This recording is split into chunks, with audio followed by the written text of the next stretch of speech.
interest towards the same objective. We are in another part of the world, in Europe, we are asking state by state each government to set up a national airspace strategy, also to align all the interests with another purpose, is to have to push the single European sky forward, which is another objective. But having a plan at the national level decided by the highest political authorities, fixing the right objective, aligning the interest, that's, we think, the first key step. And it's not very frequent.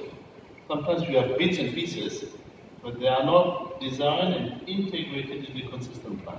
So the Indian National Plan is actually quite unusual in its explicitness.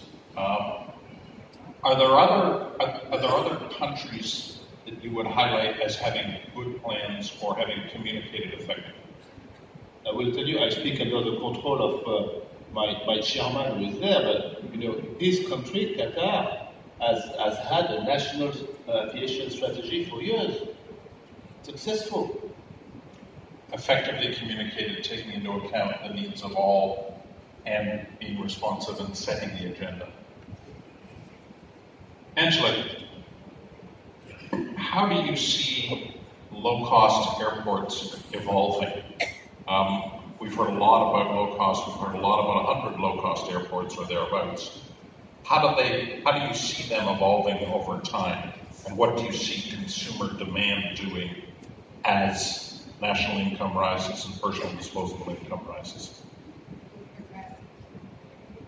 Was asking me airports that are designed to accommodate low-cost carriers, or are you talking about the more remote or airports in remote locations which need to be at the lowest possible cost in order to satisfy the market that it serves?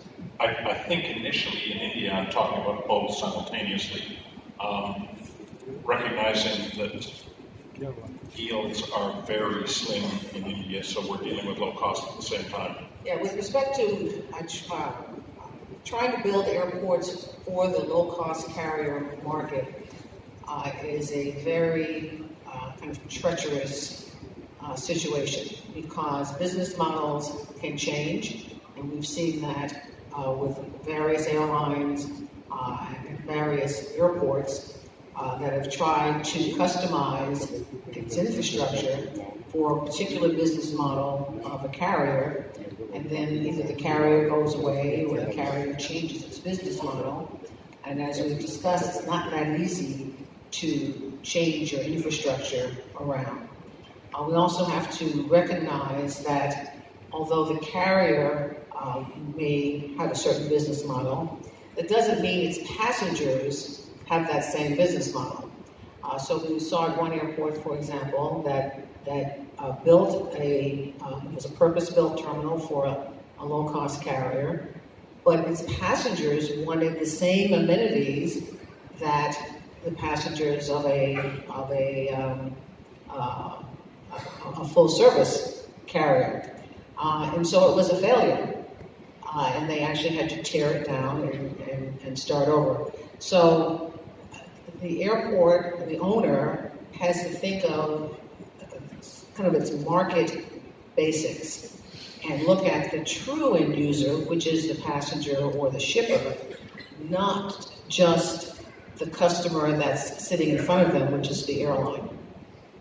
And I guess in the context of India, with massive growth in personal disposable income and significant changes over the next 20 years, we're really going to see a change in customer expectations and customer expectations. Well, that's right. And I think customer service really needs to be kept in mind, no matter what the kind of the amenities of the airport are. It could be very basic and very purely functional, just the safety and security to be taken care of. But that doesn't mean a lower level of customer service, and so you always have to track what your passengers' needs, expectations, and perceptions are of that airport. And I think that will keep you in better stead and signal to you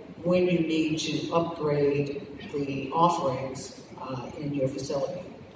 And I guess another example would be security and the implications of security at both full-service airports and low-cost.